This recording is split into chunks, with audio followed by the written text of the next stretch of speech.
Estamos en el despacho presidencial con Javier Milei. Javi, querido. ¿Qué tal, Esteban? Gracias por recibirnos. Por favor, un Gracias placer. por recibirnos. Arrancamos este nuevo ciclo en La Nación Más de 10 a 11. Y soy una suerte de padrino, entonces. Bueno, ponele. Gracias por recibirnos. Mucho para hablar. Pero antes que nada, te vi muy relajado en tu colegio, en el Cardenal Copelo. ¿Dónde te gustó más hablar? ¿Ahí o en la Asamblea Legislativa? A ver, son cosas distintas. Y uno tiene que saber tomar el lugar que corresponde en cada lugar. A mí me gustó mucho el tema de la Asamblea Legislativa. Entendía la naturaleza histórica del evento. Por eso fui con la banda presidencial. Sí. Porque la banda presidencial es opcional usarla, salvo que estés en una fecha patria. Entonces sí usas la banda presidencial. Y para mí significaba un evento muy importante porque sabía lo que estaba planteando, sabía la relevancia y lo significativo del planteo que estaba llevando, y eso opera bajo esa lógica. En el caso de la charla en el colegio es otro formato, son chicos jóvenes y por ejemplo, en la misma conferencia yo aclaré, yo puedo venir y ponerme a hablar de capital humano y crecimiento y el rol de la educación, y los pibes se iban a quedar dormidos. Sí. Entonces preferí transmitir otro tipo de cosas, traté de ponerlos en contextos de que, digamos, hace 37 años yo hubiera estado en el lugar donde estaban ellos, o 36 años, y que ellos de acá a 36, 37 años podían estar en el lugar donde me encuentro yo. Y una vez que lo contextualizás en esos términos, yo podría haber encarado la charla de distintas maneras, y de hecho lo dije, yo hice un raconto de eventos históricos que pasaron mientras que yo estuve en el colegio. Sí. Y señalé, si yo fuera un marxista o un lavador de cerebros típico de la educación argentina, hubiera utilizado eso para reescribirla a mi modo, cosa que decidí no hacerlo. Y lo que sí decidí es tratar de transmitirle algo que para mí era muy importante, que era la cuestión de los valores. Si vos me preguntás cuántas cosas yo me acuerdo literalmente del colegio, yo me acuerdo muy poquitas cosas, pero muy poquitas cosas. Pero hay una que yo la recuerdo, pero de manera permanente, y la recuerdo, pero ni siquiera borrosa, digo, con lujos de detalle la recuerdo, que fue mi primer día de clases en primer grado, es decir, en 1977. Y la primer materia que me toca era caligrafía. Y quien daba la materia era un hermano que venía de España, que se llamaba José Luis, y lo primero que hizo fue dibujar el escudo del colegio. Y en el escudo del colegio, en el centro tiene una suerte de óvalo simétrico, dividido en 4 partes, y en la diagonal ascendente del mismo tiene unos dibujitos de unos animalitos con una piel muy muy cara, que justamente los salen a cazar en lluvia porque no les gusta meterse en el barro. Entonces quedan expuestos. Claro, es decir, prefieren morir antes que ensuciarse. Y eso a mí me pareció algo muy fuerte, que me marcó para toda mi vida. Eso no lo puedo olvidar, ¿no? ¿Y qué sería ensuciarse hoy? La corrupción es ensuciarse. Robar es ensuciarse. ¿Y viste mucho en estos días? Bueno, fíjate que cuando yo menciono esto, tuve la suerte de que me acompañara nuestra ministra de Capital Humano, Sandra Petovelo, y el secretario de Educación, Carlos Torrendel. Y Sandra estaba profundamente emocionada, está todo el tiempo encontrando cosas irregulares, y nosotros estamos muy activos en desactivar todo este tipo de situaciones verdaderamente lamentables. ¿Hay más corrupción de la que mucha gente imaginaba? Que lo que la gente imaginaba, seguro. A mí no me sorprende lo más mínimo. Ya voy a la coyuntura, pero quiero volver sobre esto. Ese pibito de 6 años que ingresó ese primer día al Cardenal Copelo, que se encontró con el maestro de caligrafía. ¿Fue? Caligrafía, el hermano José Luis. Pero no solo eso, porque además, ¿sabes lo que hizo? Escribió los números en el pizarrón. Y empezó con el 0 re chiquitito, sí. Y al final del pizarrón estaba el 10, que tomaba toda la altura el pizarrón. Y ahí nos contó, digamos, bueno, si ustedes se esfuerzan, si ustedes le meten, si ustedes... ¿Pueden llegar al 10? Pueden llegar al 10. y cuanto más cerca estén del 10, más cerca van a estar del creador. Este hombre, ¿sí? Ya Maduro, presidente de la Nación hoy, ¿qué le dice a ese pibe que tenía 6 años en el primer día de la escuela? Mira, no, yo eso no... ¿Hiciste bien, pibe? No. Mira, si hay algo de lo que yo no me arrepiento es de lo que soy. Eso si vos lo planteás en un programa, en un modelo de optimización dinámica, se llaman condiciones de estado. Digo, es lo que soy hoy. Ahora, lo que soy hoy es el resultado de un conjunto de decisiones. Y como todas las decisiones acertadas o equivocadas, las hice, digamos, acorde a lo que yo creía que era lo mejor y lo hice convencido.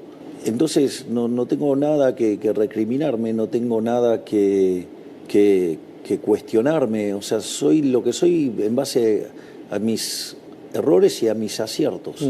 Estás por cumplir 90 días como presidente de la Nación. ¿Tenés algo para cuestionarte o para observar o algún error que crees que hayas cometido que lo quieras contar? Sí, nosotros, por ejemplo, yo he señalado como un error es...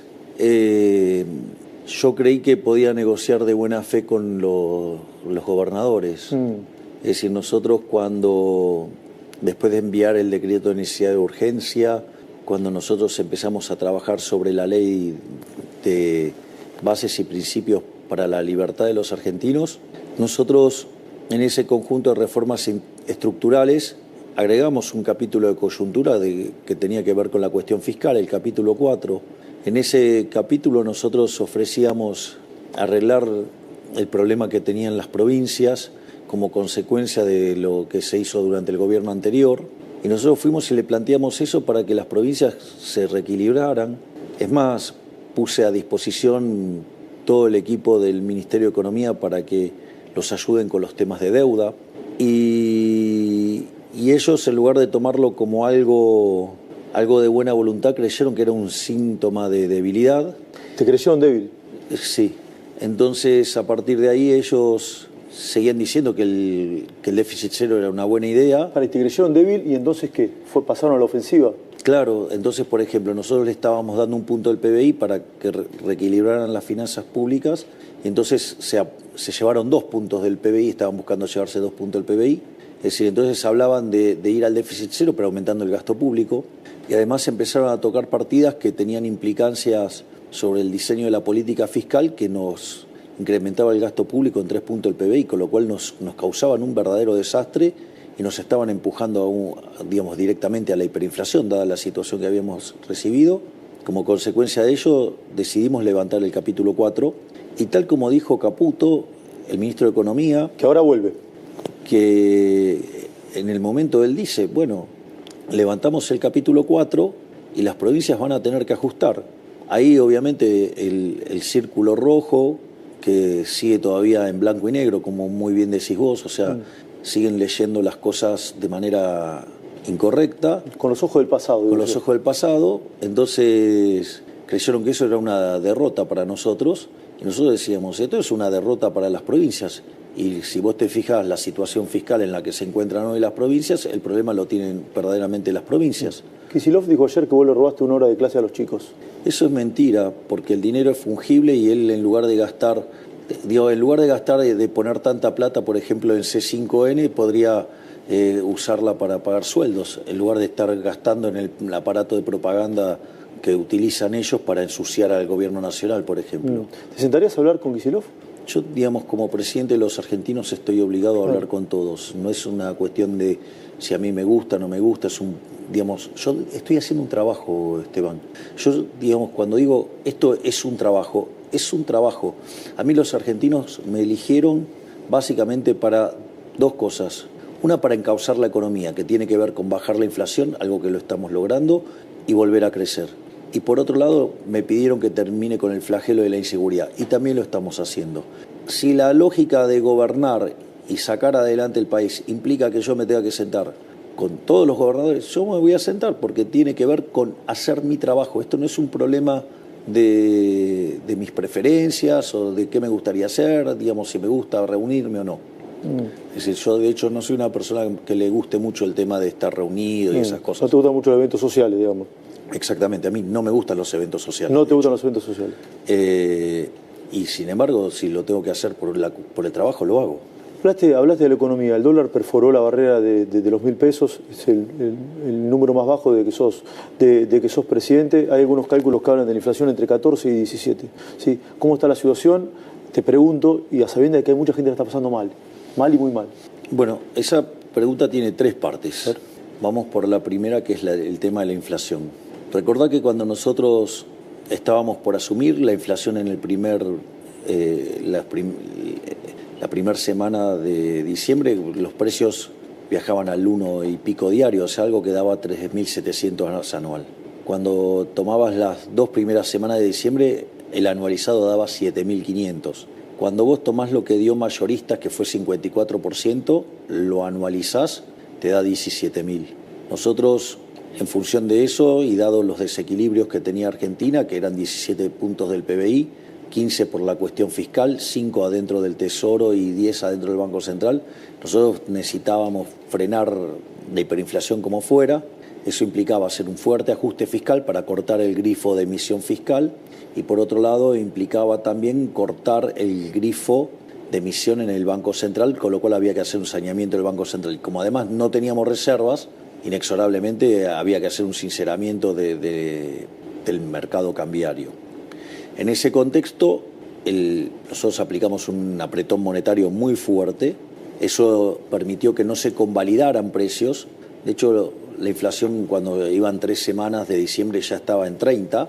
Por eso en una entrevista que me hacen a mí, yo dije si fuera 30 la inflación del mes era un gol porque... Lo llevo a Caputo Nanda, dijiste algo así, ¿no? Claro, porque significaba que se había frenado la inflación en esa cuarta semana y dio 25, o sea que hubo cierta retracción de los precios. Después en el mes de enero, que es un mes muy complicado por el tema de la estacionalidad, más el tema del arrastre estadístico, digamos, pasamos a 20. Por lo tanto, y si ahora, digamos, la inflación está en torno al 15, si vos le restás el efecto de las prepagas, el efecto de las tarifas y el arrastre estadístico, estamos muy cerca de un dígito. Entonces, está funcionando. De hecho, cuando vos tomás las medidas del IPC en términos de online, están todas abajo del 10%. Lo que pasa es que no capturan los efectos de las tarifas. Es más, yo te digo algo, si nosotros tuviéramos el caso de una inflación en torno al 15 y si, dado el arrastre estadístico, a pesar de la suba de tarifas, a pesar de la suba de las prepagas, si los precios de los bienes se pudieran computar de manera correcta dadas las promociones, hoy la inflación estaría en un dígito ya. Hoy la inflación estaría en un dígito. Lo que pasa que, ¿qué es lo que hacen las empresas? Las empresas pricearon muy fuerte. Subieron los precios por las dudas, digamos. Claro. Bueno, está bien, es parte de la vida. Cuando te equivocás, después corregís. Sí. Pero ¿cómo corrigen las empresas? Te hacen el 3x2, el 2x1. En vez de bajar el precio. Exactamente. Entonces te queda marcado el precio, cuando en realidad el precio verdadero está bajando. Es por eso, si vos llegás a corregir por ese efecto, hoy la inflación estaría en un dígito. ¿Los meses más difíciles van a ser este y el próximo? Sí, este mes va a ser difícil, pero nosotros también es cierto que tomamos muchas medidas para aliviar. Y eso hasta fue destacado y ponderado por el Fondo Monetario Internacional. Nosotros estamos duplicando la asignación universal por hijo, estamos duplicando la tarjeta alimentar, estamos duplicando lo que es la asistencia a las mujeres embarazadas, hemos cuadruplicado la ayuda a los chicos que inician el colegio, que es una partida que le llega a 7.300.000 chicos. Estamos poniendo en marcha un plan para que aquellos que no puedan pagar las cuotas del colegio se les dé un financiamiento para que puedan hacerlo. Entonces nosotros estamos haciendo un gran trabajo en eso. Es más, a mí me resulta bastante trágico, por decirlo de alguna manera, el tipo de reflexiones que hace el gobierno anterior sobre el tema de los jubilados. Sí. Porque cuando se fueron ellos del gobierno, la jubilación mínima era de $80. Y hoy la jubilación mínima con el bono es de $200. Entonces, verdaderamente ¿Falta honestidad, decís, de lo que dice el gobierno anterior? Bueno, es la característica del gobierno anterior, son mentirosos seriales, ¿no? Sí. ¿Y deshonestos? Deshonestos intelectualmente, seguro. ¿Hablaste con Alberto Fernández? Sí, me llamó por el tema de lo del champán. Sí. Y él me contó que él es abstemio. Y como estábamos con ese tema, en ese momento también había muchos periodistas pidiéndome las facturas, pero todos me decían que Alberto era abstemio. Entonces, a mí me pareció que era digamos, ahí me comí una fake news. Yo lo pude validar con varios periodistas que él efectivamente es abstemio. ¿Y le pediste disculpas? Sí, claro, le pedí disculpas y publiqué en Twitter un tuit dejando constancia de eso. Sí. Digo, a mí me parece que es de buena gente hacer eso, porque si yo me quejo de periodistas que mienten de manera abierta y descarada sobre cosas mías, y si yo me quejo públicamente, y algo que me parece verdaderamente aberrante es que algunos periodistas mienten y refuerzan la mentira, sí. ¿no? ¿Cuál es la mentira que más te jode que te dicen de vos? Mira, ya a esta altura del partido casi, digamos, como que te acostumbras ya, porque verdaderamente la cantidad de locuras que dicen es verdaderamente descomunal. En la charla que tuviste con Alberto, ¿hablaste del tema de los seguros, de todo este escándalo de corrupción? No. ¿Qué mirada tenés al respecto? ¿Lo denunciaste o lo mencionaste en la asamblea? No, ahí, digamos, eso está impulsado desde Capital Humano y está haciéndose todos los trabajos para terminar con todo lo que sea actos de corrupción. De hecho, una de las cosas maravillosas que armó la ministra Petovelo en el Ministerio de Capital Humano ella tiene como una suerte de brigada anticorrupción y van y se instalan en alguna dependencia y revisan todo y nada, y como verás, cada vez que encontramos cosas salen todas a la luz y los llevamos a la justicia. Nosotros con el tema de la corrupción vamos a ser implacables. Sí, con el tema de los seguros van a cortar toda la intermediación. Sí, se va a ir a un esquema de autoseguro, tengo entendido. Sí. Javier, ¿cómo está el tema del aumento de las dietas de los diputados y senadores, que se generó una gran polémica? ¿Cuál es tu mirada al respecto? ¿Qué crees que va a pasar? Al final no terminé de contestarlo al tipo de cambio. Bueno, perdón, pero te contesto esto. Mira, te cuento cómo funciona. Básicamente, tiempo atrás, básicamente los legisladores se votaban ellos mismos la dieta. En ese contexto, frente a la resistencia que generaba, con mucho criterio de la gente, entonces básicamente lo que se hizo es ir a un esquema donde las dietas quedaban atadas a las paritarias de los trabajadores del Congreso. En ese contexto, tanto Martín como Victoria tenían que firmar los aumentos, que también eran los aumentos de la gente, que era el resultado de la paritaria de la gente del Congreso, y en función de eso se firmó eso.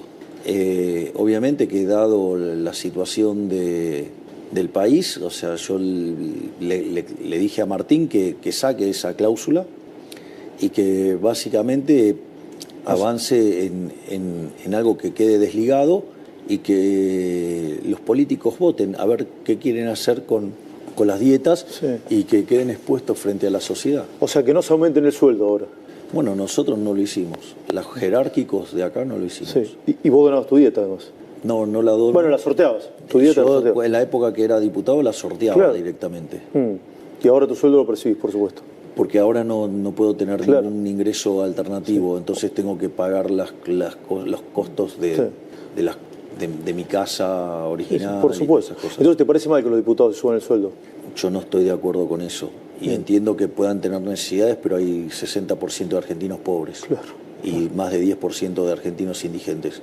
Entonces, que no me vengan con que a ellos no le alcanza, porque hay muchísima gente que la está pasando muchísimo peor, con muchísima menos plata. Claro, vuelvo al tipo de cambio, sí, que te había interrumpido. Vos siempre haces la cuenta, sí, dólar oficial más impuesto país. No hay brecha. Eso te da 1.050. Claro. Por lo tanto, no hay brecha. No hay brecha. No hay brecha. ¿Y es bueno o malo que baje el dólar? Mirá, en realidad, esto yo lo suelo explicar así, digamos, porque ahí yo tengo alguna pequeña diferencia aún con los más ortodoxos. La inflación es siempre y en todo lugar un fenómeno monetario que se genera por un exceso de oferta de dinero, ya sea o porque subió la oferta o porque cayó la demanda, o pasaron las dos cosas a la vez. Eso genera una pérdida del poder adquisitivo del peso. Esto quiere decir que todos los precios expresados en pesos suben, todos. El dólar es un precio más, es el precio de la moneda de Estados Unidos. Lo que pasa es que como es un activo financiero, sube primero. O sea, todo eso del pass-through, todo eso es una tontería atroz. El traslado a precios. Exactamente. Digo, porque aparte implica desconocer los fundamentos de la teoría del valor, implica desconocer el principio de imputación de Menger. Digo, no me voy a meter con todas las cosas que implica de brutalidad en lo precario del análisis económico de muchos economistas argentinos, te diría la gran mayoría. Ni que hablar que no conocen el efecto Hume-Cantillon tampoco. Pero, entonces, ¿qué es lo que sucede? Lo que vos ves en el dólar es un indicador temprano de lo que te está pasando con los precios, porque es un activo financiero, entonces va primero. En ese sentido, a mí me parece que es notable lo que está pasando con el dólar, porque lo que te está diciendo es, dado que es la moneda que más se apreció en el mundo y que se cayó como un piano, eso te estarías mostrando que de acá en adelante, en algún momento, la inflación se va a derrumbar como un piano. Es decir, nosotros estamos mirando niveles de inflación, y que si desde el 15, que si después baja tanto, lo que fuera, y puede ser que se caiga como un piano la inflación. Y eso en algún momento va a pasar, Esteban, eso en algún momento va a pasar. ¿Por qué? Porque yo te pregunto cuándo, si no soy mago. No, porque el tiempo es del creador, no es mío. Pero el punto más importante es el siguiente, Esteban. Nosotros hemos decidido frenar la emisión monetaria. Ahora nosotros, cuando vos mirás la base monetaria, prácticamente no se movió, salvo que mires un día puntual que vence alguna operación concreta, pero cuando vos tomás periodos más estables, digamos, está claro que la emisión aumentó. En ese contexto, quiere decir que nosotros no emitimos. Sí, emitimos para comprar dólares. De hecho, llevamos comprados casi 9.500 millones de dólares. O sea, ¿entendés que metimos un refuerzo a las reservas de 9.500 millones de dólares? No solo eso, sino que además hay unos instrumentos en los cuales había utilizado el Banco Central en la gestión anterior para mitigar los efectos en el mercado de cambios, que dispara opciones de put que se están ejecutando y que también implica que hay que pagarlas. Y también estamos pagando los pases, ¿no? que en lo que devino las LELIQs. Entonces vos me decís, ¿cómo estás haciendo entonces para que no cambie la cantidad de dinero? Bueno, absorbemos por el sector fiscal y por el BOPREAL. Y eso hace que la base monetaria no cambie.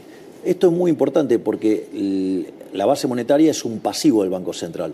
Entonces vos fíjate que tenemos el mismo nivel de pasivos remunerados, tenemos el mismo nivel de pasivo no remunerado, que es la base, pero en el medio, ahora en el balance, tenemos 9.500 millones de dólares más. Sí. Entonces estamos generando un saneamiento del Banco Central furioso, y eso es lo que está haciendo que se derrumbe el dólar. Y eso te está cantando que de acá para adelante se te va a derrumbar la inflación.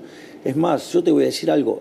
Históricamente, en lo que va del siglo XXI, la base monetaria en términos del PBI en Argentina es 10%.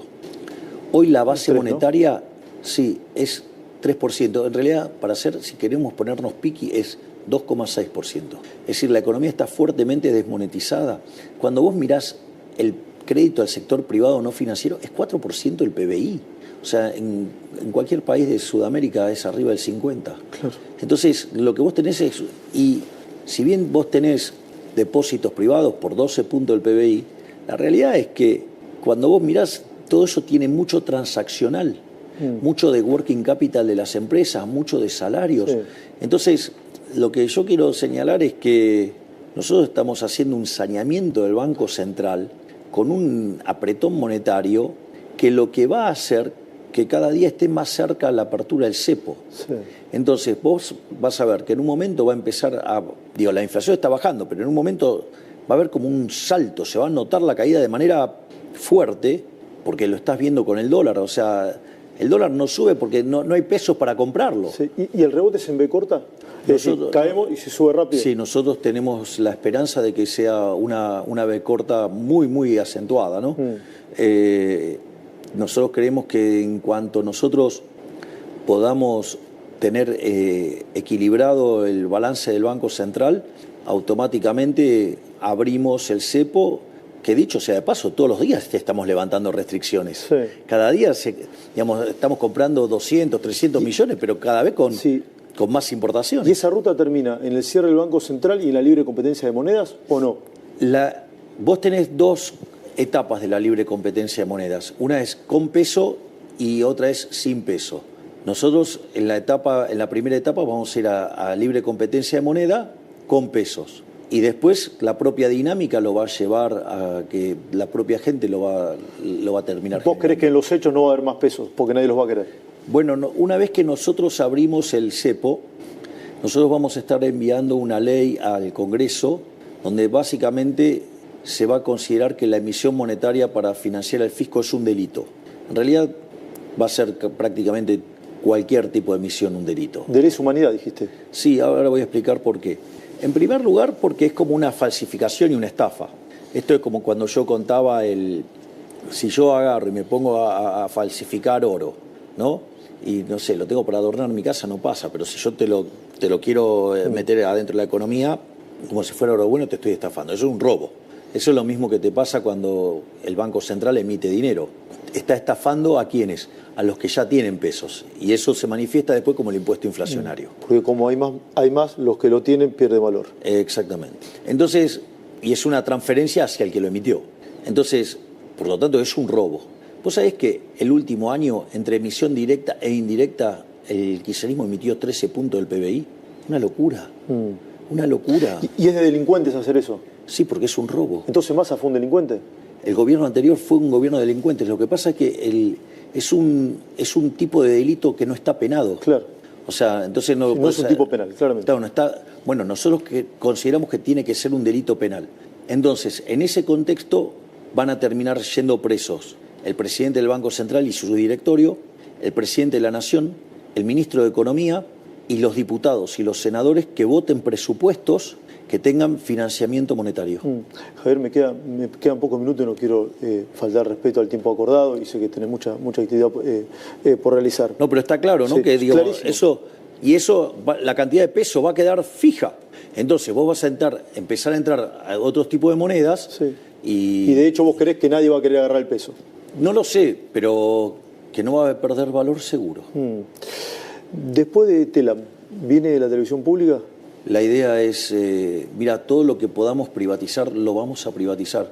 Nosotros no creemos en el Estado empresario. En realidad nada de lo que hace el Estado lo puede hacer bien, lo hace todo mal. Hay una frase hermosa de Milton Friedman, que además está en el libro Libre para elegir, que lo escribió con quien fuera su mujer, Rose Director, o también conocida como Rose Friedman, y dice, hay 4 formas de gastar. Vos podés gastar tu dinero o el de otros, y los podés gastar en vos o en otros. Entonces, cuando vos gastás tu dinero en vos mismo, vos sabés lo que te costó ganarlo, vos sabés lo que querés, y es la forma en la cual vos maximizás tu bienestar. Ahora, vos podrías gastar tu dinero en otras personas. ¿Qué es lo que haces cuando haces un regalo? Tratás de quedar bien con lo menos posible, o sea, minimizás el costo. Ahora, cuando vos gastás el dinero de otros en vos mismo, derrochás, y eso es un clásico. Entonces, ¿cuál es la peor manera de todas de gastar? Gastar el dinero de otros en otros. ¿Qué es lo que hace el Estado? Por lo tanto, por definición, el Estado funciona mal siempre. Siempre lo va a hacer mal. No hay forma de que lo haga bien. Todo lo que se pueda privatizar lo vas a privatizar. Todo lo que pueda privatizar lo voy a privatizar. Todo lo que pueda pasarse al sector privado se lo voy a pasar al sector privado. AISA y Banco Nación también, por ejemplo. No debería quedar nada en manos del Estado. Porque fíjate, digamos, viene y te... ¿Viste? ¿Querés detectar a un chorro? A ver. ¿Querés detectar a un chorro, a un político chorro? Sí. Es el que viene y te dice, no, hay que tener un Estado eficiente. Después de lo que te acabo de contar, no existe el Estado eficiente. No existe el Estado eficiente porque, además, el último que podría decir algo así es un político argentino, porque en principio no existe. Y si por error existiera en Argentina, no existió. ¿Me comprendés? Porque el caso de Argentina es todo funciona mal.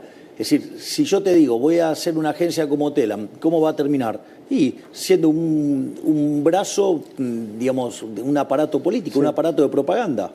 Bueno, ¿y cómo funciona? Y de esa manera. Entonces, y además pierde un montón de plata. Y entonces, ¿de qué estamos hablando? Macri.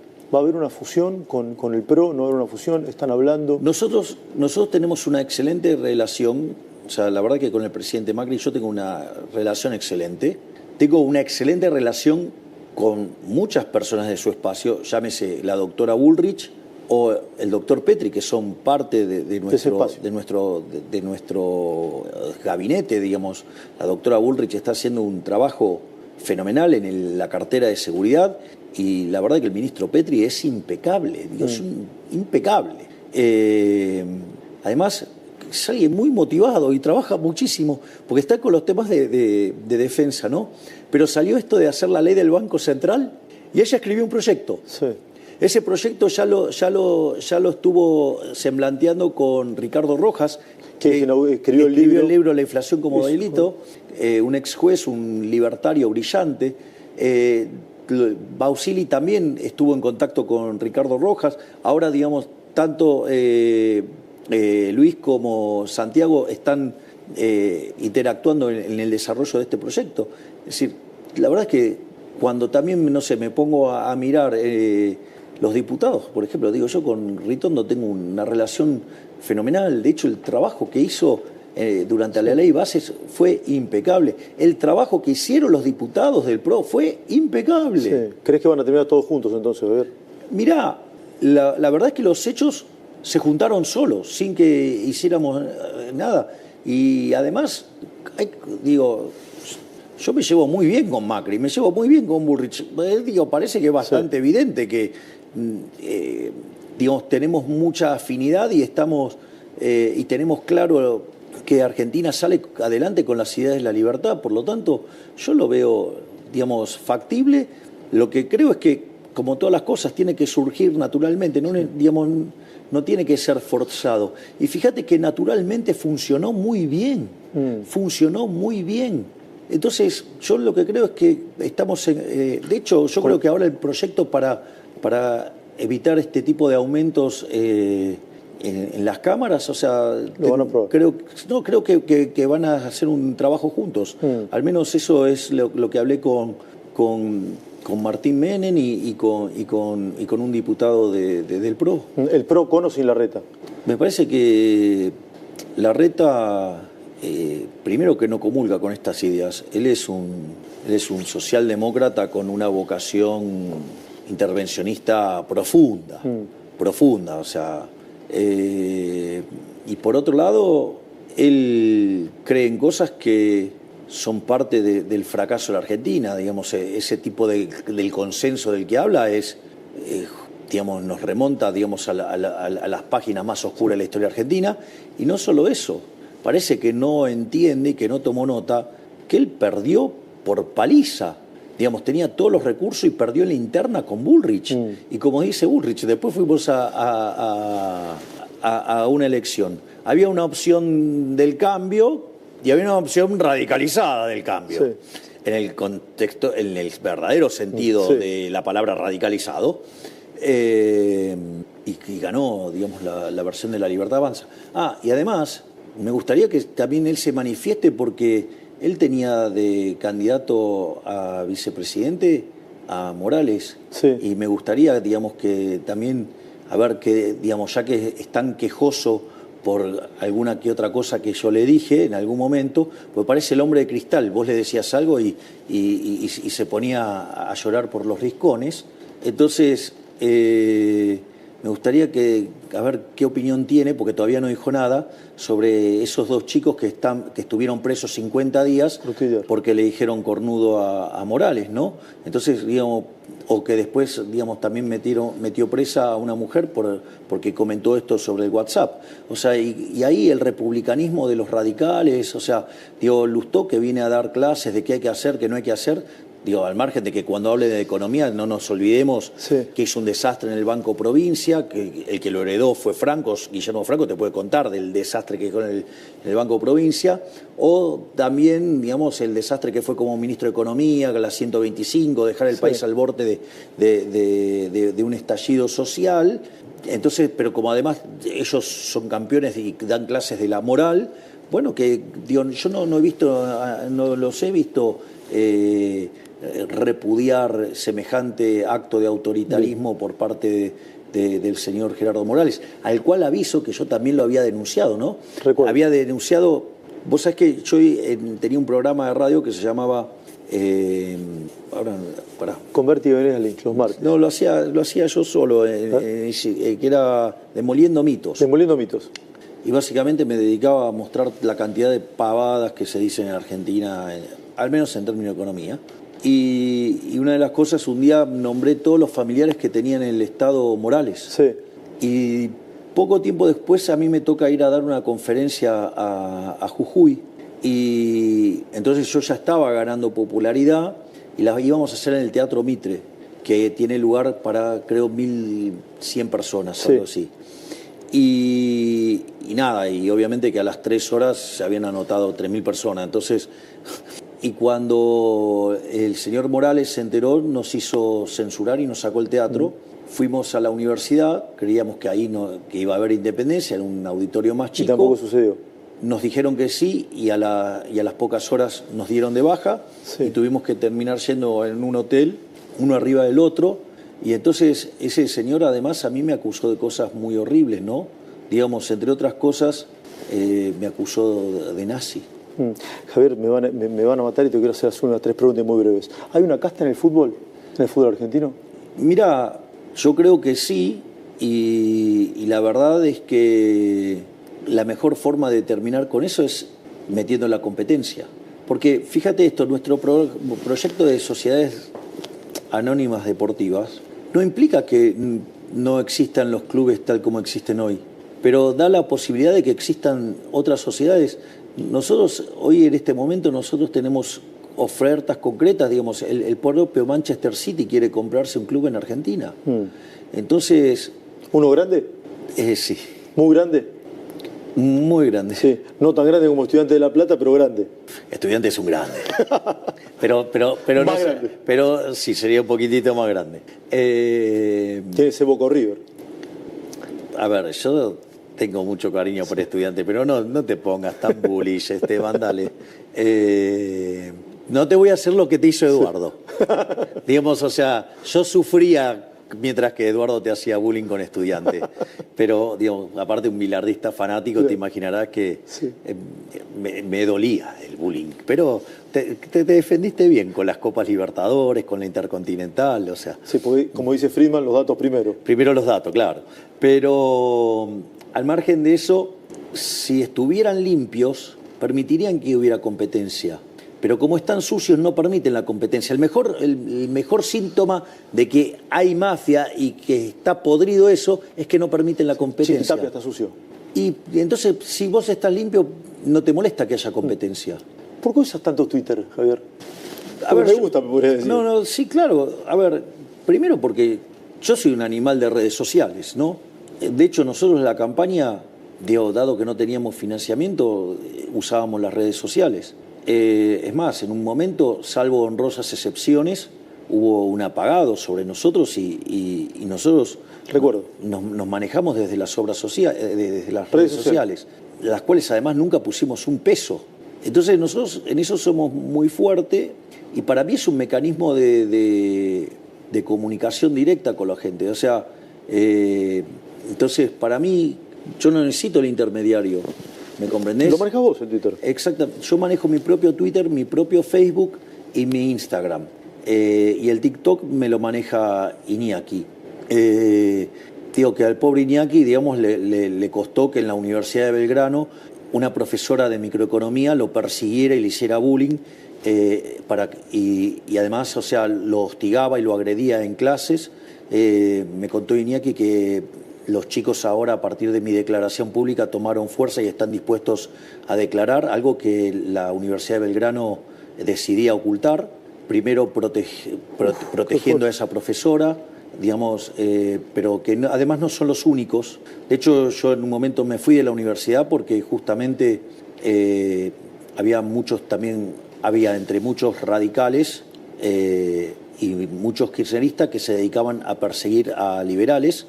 De hecho, uno de los profesores preguntó quiénes eran liberales entonces le dijo, ¿y que ustedes son liberales de mi ley? Sí, entonces le dijo, ustedes tienen prohibido hablar. O sea, hay listas negras para los liberales. Sí, hay persecución directa, abierta.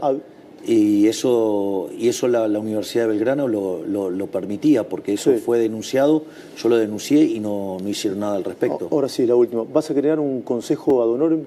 Sí, vamos a tener un consejo económico, digamos, de presidente. Digamos, va a estar a cargo de Demian Riedel, y vamos a tener varios economistas destacados que van a participar dentro de este consejo, digo, lo van a hacer ad honorem, y la verdad es que estoy contento. Digo, para los que andan diciendo algunas tonterías respecto a mi amigo Ramiro Marra, dentro de ese consejo va a estar Ramiro. En ese consejo va a estar Ramiro Marra. Sí, porque la idea es estar pensando afuera de la caja. Digo, para estar digamos, entonces tener un equipo, digamos, que está trabajando todo el día en la gestión, como es el maravilloso equipo que tiene Luis Caputo, o sea, el Toto. La verdad que rodeado también de gente maravillosa, formidable. Te juro que es un placer trabajar con ellos. Lo que, digamos, ver el desempeño de Pablo Kirchner en el Congreso fue fabuloso. O, digamos, o no sé, en las reuniones de gabinete participa Santiago Bausili, el presidente del Banco Central, y es fabuloso, o sea, todo es fabuloso. La verdad que yo estoy muy contento con el gabinete. Yo disfruto mucho las reuniones de gabinete, o sea, lo cual es un problema para ellos porque me pongo bastante intenso. ¿Te pones intenso? Y sí, digamos, yo soy como una suerte de... Yo no sé si tuviste la suerte de ver óperas de Puccini. Sí, algunas. ¿Viste? ¿Ubicás la película La Rosa Púrpura del Cairo? A ver, sí. Que Mia Farrow se enamora del actor y el actor sale de la película y entonces empiezan a tener un romance. Bueno, yo soy como un personaje de una ópera de Puccini, todo así, apasionado, todo, y salió de una ópera y, bueno, llegó a ser presidente de la Argentina. Gracias, señor presidente de la Nación. Gracias, señor periodista Trebuch. Sí, gracias, verdad. Gracias a vos, Esteban. Gracias, muy bien. Hola.